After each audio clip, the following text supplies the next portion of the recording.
Ladies and gentlemen, I'm Rayhanun from Senior High School 1 Pandaan. Today, I want to tell you the story of a long-dread misfortune. This story tells about a young lady living in 1940 who had to struggle to survive. Well, this is the story. From the magazine I read, there is feminism movement in Europe. What about us? We were busy talking about how to be a good housewife. Our business is around, well, bed, kitchen. That is so out of date. Minnie was speaking to some servants. How do you feel, guys, to be a girl who living in 1940s? It must be hard, don't you think? So, she was lucky to live in noble family who allowed girls get education. One day, her father called her.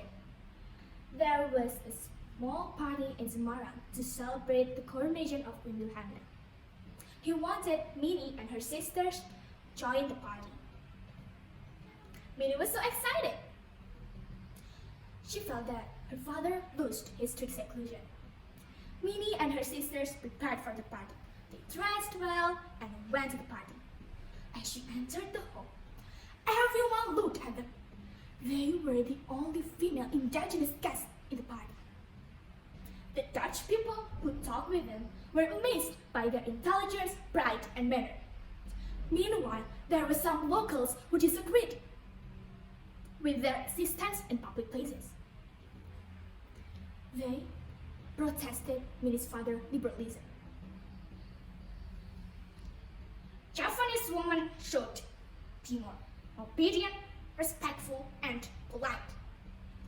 That is a true Japanese. They should stay at home and marry men, unlike those rebels. A Japanese commented on it. You are talking about my daughters. I know what to for them. I educate them, send them to school. So, in the future, they can educate their children. After the party, Minnie and her sisters went back home with their father and a coachman. On their way home, suddenly some strangers stopped them. They looked very scary. Mr. Mantri got off of the cart and asked, "What's going on here?" The men didn't answer. They swung the sword and cleaver, but Mr. Mantri was good in martial art, so he defended himself, while a man quietly covered Minnie's eyes and took her away. Minnie was screamed as loud as she could, but the man was too strong for her. She was taken to a hut in the deep forest. There, Minnie was tied to a stake. She was running out her energy and she fell asleep there. As she woke up, she tried to acknowledge that man. But, yeah, she never saw him before. He looked nice, but he kidnapped her. That's horrible. Why did you kidnap me? The man stood up and looked far away. There was a quiet, long silence before the man turned around and said, "Read it, teacher. I know you can read and write. Teach my people the alphabet." Minnie was very mad to hear that. "What? So you kidnapped me just to be a teacher? Are you sure? Do you know how worried my daddy probably is right now?" The man untied her hands and walked away. After a few steps, the man said, don't wish to see him again. Minnie was very shocked to hear that. She fell down on the ground as she couldn't stand anymore. Her tears were unstoppable. She was very sad. Minnie found out that her daddy was killed by the colonials. The man who kidnapped her was actually the commanders of the guerrilla troops.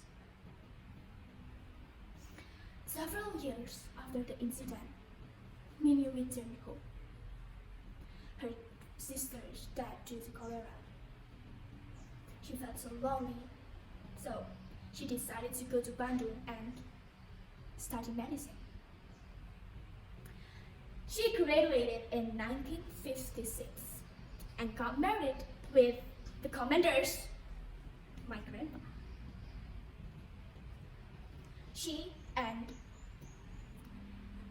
my grandpa, rest of her time in Sukoharjo, Central Java, where my grandma was founded a Red Cross community and a hospital.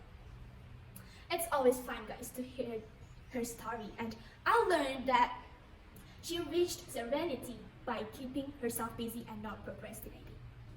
That's it. Thank you so much for listening. See you again.